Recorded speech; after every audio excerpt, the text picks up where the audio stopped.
上回说到，索隆与娜美、罗宾登岛探险，留下乔巴一人修船。路飞、山治、乌索普驾船赶往阿帕亚多，中途遇到4个分岔口，分别代表不同试炼。3人盲选择了求知试炼，遇到了第一位神官眼镜肥仔。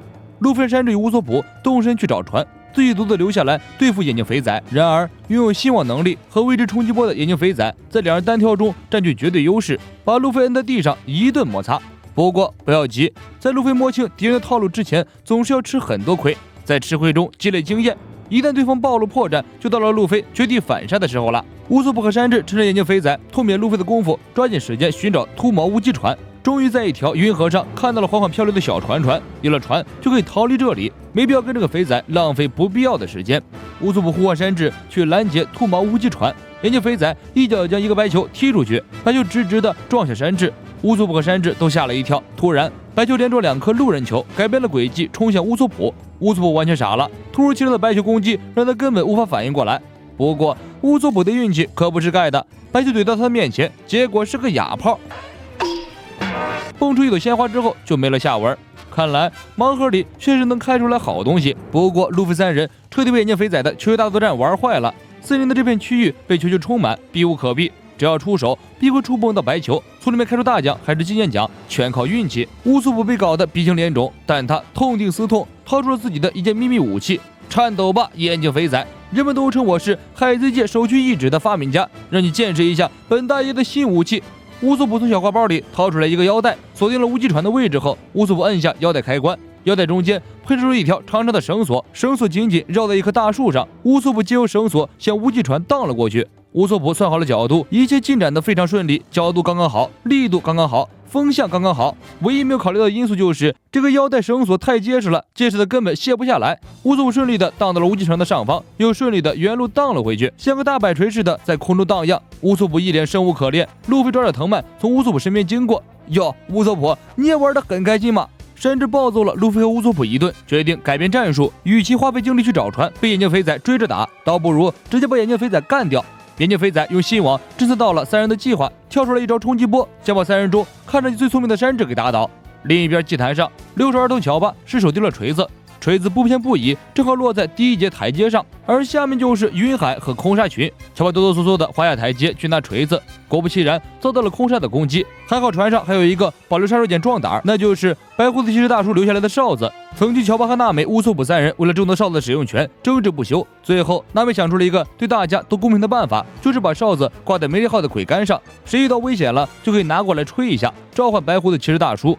末了，娜美特意强调路飞、索隆、山治、罗宾4人没有吹哨子的权利，谁吹了就给他踢到世界的尽头。现在乔巴一个人被留在了船上，成了留守儿童，他拥有了哨子的独家使用权。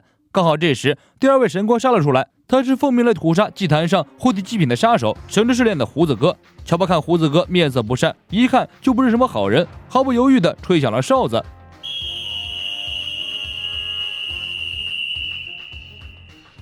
空到某个私人宅院，白胡子骑士大叔正和臭脚大叔聊天，他们很早就认识。这个身手高强的白胡子骑士大叔不是别人，正是以前空岛的统治者。之后因为某些原因，白胡子骑士大叔被艾尼路拉下了王位，艾尼路代替他成了空岛的老大。白胡子骑士大叔说，听说在青海有一种被称为海贼的人，指的是在蓝色大海上的犯罪者。听闻海贼有很多种，但这些人的船上全都挂着黑色的骷髅旗，由此看来，草帽小子那伙人恐怕也是所谓的海贼。臭脚大叔吓了一跳，难道他们本来就是罪犯吗？白胡子骑士大叔笑了，他们在青海应该是违法的吧？不管在哪个世界，都会有脱离所谓正道的人。试问他们跟现在的你们有什么不同？世间的所有规矩都是正确的吗？而与其背道而行之人就是错误的吗？战争时代的英雄若身处不同的时代，也不过是个杀人魔。白胡子骑士大叔声称自己有过一个海贼朋友，20多年前，当自己还是空岛统治者的时候，那个海贼来到了这里，生气豪爽，让骑士大叔印象深刻，与其成为至交。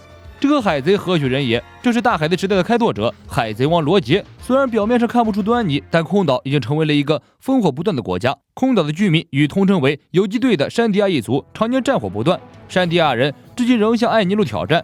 骑士大叔作为统治者的时候，曾经向山迪亚人谋求共存，想给这长达数百年的战争画上休止符。可惜在还差一步的时候，艾尼路夺走了统治者地位，一切化为泡影。空岛自古以来代代相传着一个传说，很久以前，在圣地阿帕亚多诞生的那天，从岛上传来的美妙歌声传遍了整个国家。山迪亚跟空岛居民的战争也是从那一刻开始的。那歌声仿佛就是开战的信号，因此当人们再次听见岛上传来歌声的时候，就意味着战争会结束。总有一天，歌声会再次响起的。突然，一声尖锐的哨声划破天空，骑士大叔反应迅速，操起兵器，乘上筹码，向乔巴方向飞去。此时，乔巴正费力地与神官胡子哥周旋，胡子哥接连出招，乔巴应接不及。胡子哥的坐骑喷出一口陈年老火，点燃了梅利号上的绳子。乔巴变大后奋力灭火，不会再有人坐这个船了，烧了又有什么关系？你和你的伙伴们已经是死路一条了。乔巴怒吼：“你到底是谁？”胡子哥发起猛攻，乔巴敏捷躲开。胡子哥的坐骑再次喷火，点燃了桅杆。乔巴绝望大喊：“揍自己一顿可以，可是毁了梅利号，就等于要了自己的命啊！”为了防止火势蔓延，乔巴顾不得烧伤的危险，一把抱住燃烧的桅杆，大吼一声，将桅杆折断，然后丢进了云海里。乔巴还没有意识到对方是敌人，还恳求对方不要破坏船。胡子哥一脸不耐烦：“你又让我不要伤害伙伴，又让我不要破坏船，你又不想死，真的烦呀！从来没见过这么任性的畜生！”胡子哥操起毛枪捅过去，毛枪扎进船板，一下子就燃烧起来。乔巴连忙扑过去救火。这时，聪明的乔巴意识到了一个非常不妙的事情：眼前这个家伙能够知道我的思想。胡子哥比较讲究，在下死手之前，和乔巴解释了一下自己来到此地的原因。这个地方是活祭品祭坛，路飞等人正拼命地向这个地方赶来。在这座岛上存在着4个神官，负责的4个区域。按照规定，当目标进入某一区域时，其他神官就不能对他出手了。但是这个活祭品祭坛不属于任何一个区域，可以说是自由区域，也就是无论是谁出手都可以，不过必须等到某个区的试炼者死亡才能开始。乔巴吓了一跳：“什么？路飞他们死了？”胡子哥安慰道：“别紧张，我现在来到这里，并不是因为你的伙伴死了，很遗憾，我来这里是有其他原因的。”乔巴很高兴，那么只要路飞能够来到这里，他们就可以逃出这个区域了。理论上来说，这个方法是可行的。而神官胡子哥之所以找了过来，是因为原本制裁规则碰上了某些例外情况，因此制裁的形式发生了些许改变。乔巴听着有点懵，什么是意外情况？胡子哥说，比如说有3名活祭品擅自利用藤蔓从到对岸的森林逃走的情况。乔巴恍然大悟，自己之所以会被这个神官给堵住，就是因为索隆他们3个擅自离开了祭坛，因此引来了神官。乔巴仰天长啸，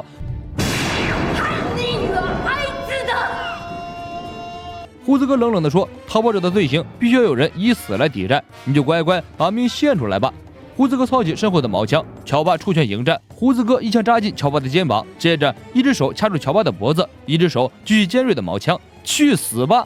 乔巴绝望的都要哭了。胡子哥突然脸色一变，他的身后飞来了一个战斗力很强的人物，此人正是飞奔而来的白胡子骑士大叔。胡子哥一招回手掏，招架住了骑士大叔的招式，让你久等了。乔巴哭着喊道：“骑士大叔救我！”胡子哥冷哼一声：“来了个稀客呀！”骑士大叔跳上丑鸟飞走，胡子哥骑上自己的龙头鹫紧随其后，两人在空中激烈对决。乔巴在下面扯着嗓子加油，骑士大叔一个非常漂亮的绕后，跳到胡子哥的后面，慢慢抬起左手。胡子哥回身猛挥一枪，枪头灼烧了骑士大叔的脸颊，但骑士大叔平静如水，左手掌对准胡子哥的胸口，神罗天征。骑士大叔的手掌爆发强烈冲击波，一下子将胡子哥轰下了龙头鹫。第一局交锋，骑士大叔略占上风，胡子哥都被轰得口吐鲜血，疼痛触发了他的被动怒气。胡子哥要发飙了：“混蛋，你做好觉悟了吗？你已经是个犯罪者了，我就让你看看惹怒我的蠢蛋会有什么下场。”圣之试炼。